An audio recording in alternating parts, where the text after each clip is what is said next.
ओम हरि नारायण हरि नारायण हरि। महर्षि च्यवन की गोनिष्ठा। पूर्व काल की बात है। एक बार महर्षि च्यवन अभिमान, क्रोध, हर्ष का त्याग करके महान व्रत का दृढ़तापूर्वक पालन करते हुए 12 वर्ष तक जल के अंदर रहे।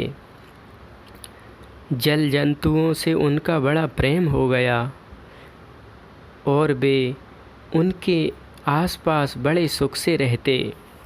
एक बार कुछ मल्लाहों ने गंगा जी और यमुना जी के जल में जाल बिछाया। जब जाल खींचा तब उसमें जल जंतुओं से घिरे हुए महर्षि च्यवन भी खिंच आए। जाल में महर्षि को देखकर मल्लाह डर गए और उनके चरणों में सिर रखकर प्रणाम करने लगे। जाल के बाहर खींचने से, स्थल का स्पर्श होने से और त्रास पहुँचने से महर्षि से मत्स्य कल्पने और मरने लगे मछलियाँ। इस प्रकार मत्स्यों का बुरा हाल देखकर महर्षि को बड़ी दया आई और वे बार बार लंबी सांस लेने लगे। मल्लाहों के पूछने पर मुनि ने कहा, देखो, ये मत्स्य मछलियाँ जीवित रहेंगे तो मैं भी रहूँगा, अन्यथा इनके साथ ही मर जाऊँगा। मैं इन्हें त्याग और उन्हें कपते बिलखते हुए सारा समाचार महाराज नहुस को सुनाया। मुनि की संकटमय स्थिति जानकर राजा नहुस अपने मंत्री और पुरोहित को साथ लेकर तुरंत वहां गए। पवित्र भाव से हाथ जोड़कर उन्होंने मुनि को अपना परिचय दिया तथा विधिवत पूजा करके कहा, हे महात्मन, आप आज्ञा कीजिए, मैं आपका कौन सा प्रिय कार्य करूं? महर्षि च्यवन ने कहा, राजन, इन मल्लाहों ने आज बड़ा भारी परिश्रम किया है, अतः आप इनको मेरा मछलियों का मूल्य चुका दीजिए। राजा नहुस ने तुरंत ही मल्लाहों को 1000 स्वर्ण मुद्रा देने के लिए पुरोहित जी से कहा। इस पर महर्षि च्यवन बोले, 1000 स्वर्ण मुद्रा मेरा उचित मूल्य नहीं है, आप सोचकर उचित मूल्य दीजिए।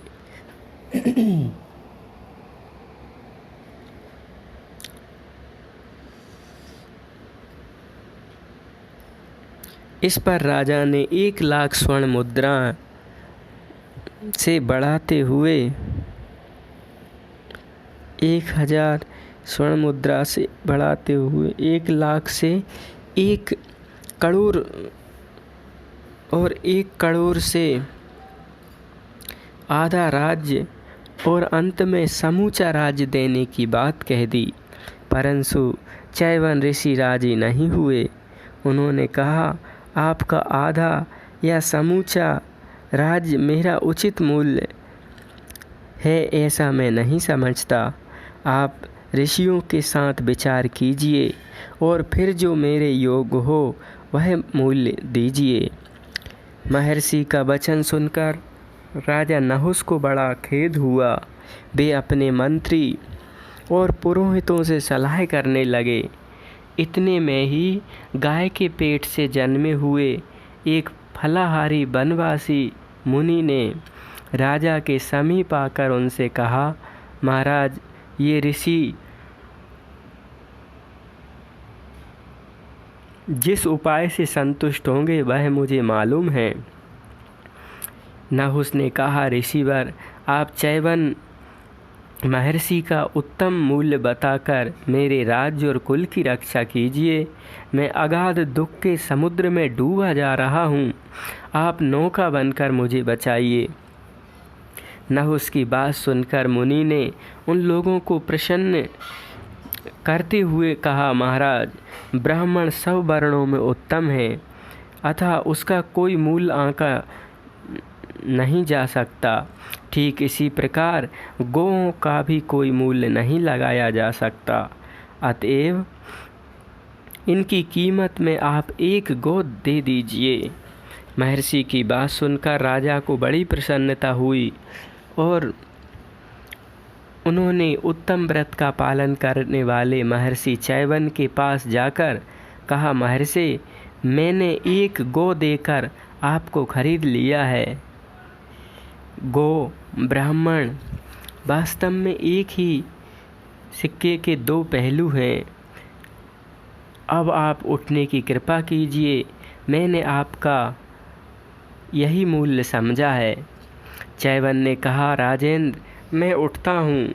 आपने मुझे उचित मूल्य देकर खरीदा है। मैं इस संसार में गौओं के समान दूसरा कोई धन नहीं समझता। तथा उन्होंने गो भक्ति, नवधा भक्ति का चैवन ऋषि ने राजा नहुस को उपदेश दिया। श्रवणम कीर्तनम दानम दर्शनम चापि पार्थिव गवाम प्रशस्यते वीर सर्व पाप हरम शिवम। गावो लक्ष्म्या सदा मूलम गोसु पापमा न विद्यते। अन्यमेव सदा गावो देवानां परमं हवि। स्वाहाकार वसट्कारो गोसु नित्यं प्रतिष्ठितो। गावो यज्ञस्य नेत्रयो वे तथा यज्ञस्य ता सुखम। अमृतं राव्यं दिव्यं क्षरन्ति च वहन्ति च। अमृतायतनं चेता सर्वलोक नमस्कृतः।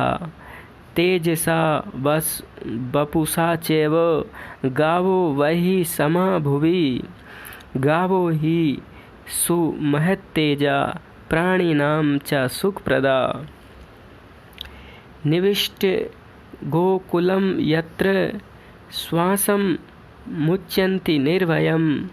विराजयति च देशं पापं चाप्य चास्यापाकृषति।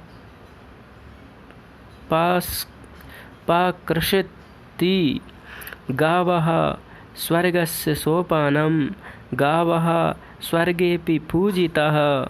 गावा कामदुहो देव्यो नान्यत् किंचित् परम स्मृतम्।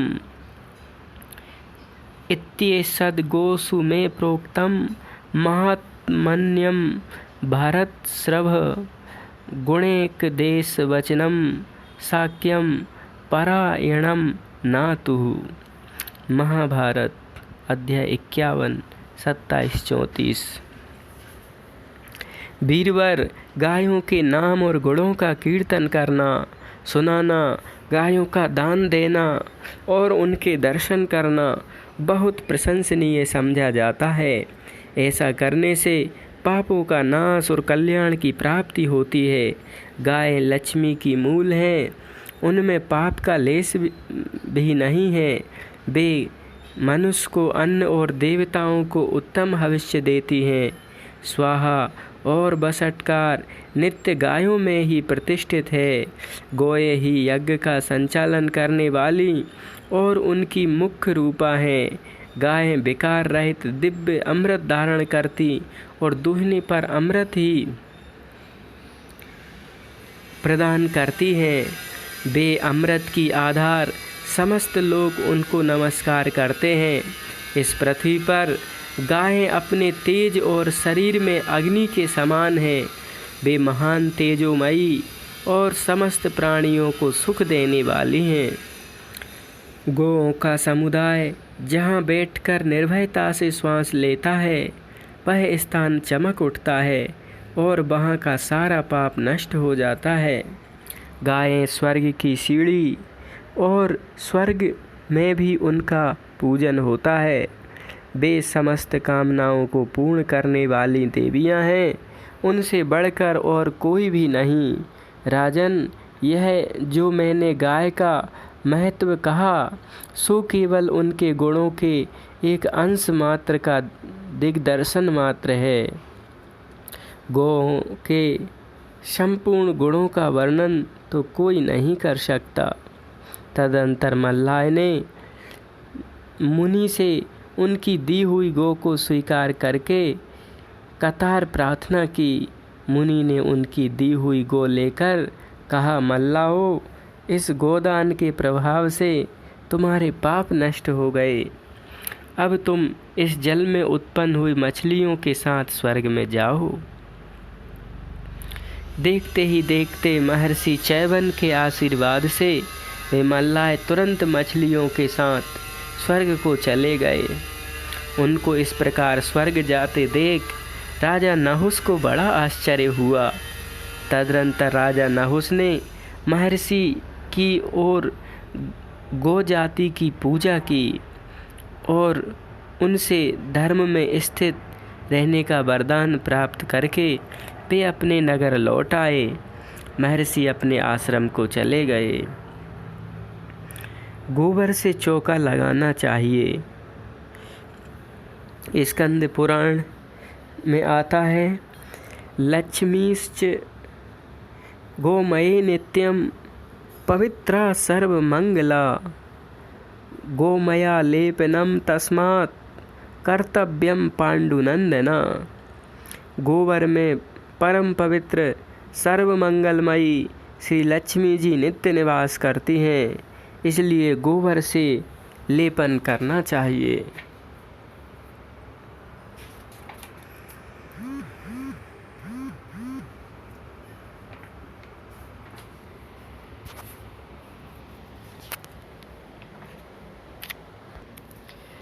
जवाल पुत्र सत्यकाम को गौ सेवा से ब्रह्म ज्ञान। एक सदाचारिणी ब्राह्मणी थी, उसका नाम था जवाला। उसका एक पुत्र था सत्यकाम। जब वह विद्या अध्ययन करने योग्य हुआ तब एक दिन अपनी माता से कहने लगा, माँ, मैं गुरुकुल में निवास करना चाहता हूँ। गुरुजी जब मुझसे नाम और गोत्र पूछेंगे तो मैं अपना कौन गोत्र बतलाऊंगा।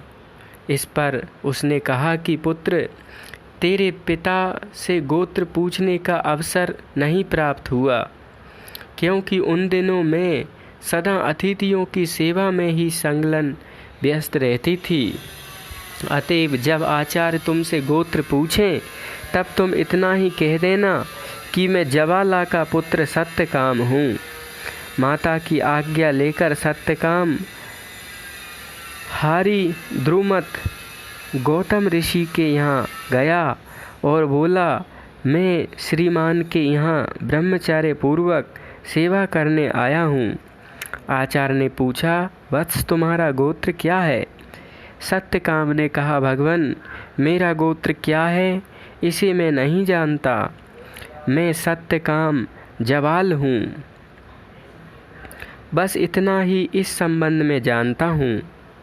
इस पर गौतम ने कहा, वत्स, ब्राह्मण को छोड़कर दूसरा कोई भी इस प्रकार सरल भाव से सच्ची बात नहीं कह सकता।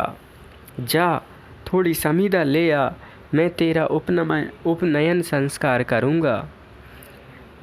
सत्यकाम का उपनयन करके 400 दुर्बल गायों को उसके सामने लाकर गौतम ने कहा, तू इन्हें वन में चराने ले जा। जब तक इनकी संख्या 1000 ना हो जाए इन्हें वापस ना लाना। उसने कहा, भगवान, इनकी संख्या 1000 हुए बिना मैं ना लौटूंगा।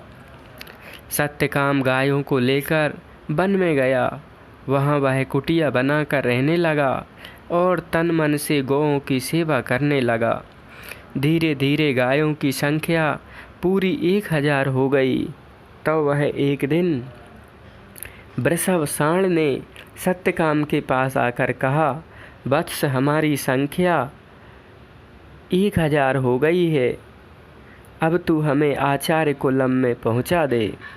साथ ही ब्रह्मत्व के संबंध में तुझे एक चरण का मैं उपदेश दूंगा, वह ब्रह्म प्रकाश स्वरूप है। उसका दूसरा चरण तुझे अग्नि बताएंगे। सत्यकाम गौओं को हाँक कर आगे चला। संध्या होने पर उसने गाय को रोककर उन्हें जल पिलाकर वहाँ रात्रि निवास की व्यवस्था कर दी। तत्पश्चात काष्ठ लाकर उसमें अग्नि जलाई। अग्नि ने कहा, सत्यकाम, मैं तुझे ब्रह्म का द्वितीय पद बतलाता हूँ। वह अनंत लक्षणात्मक है।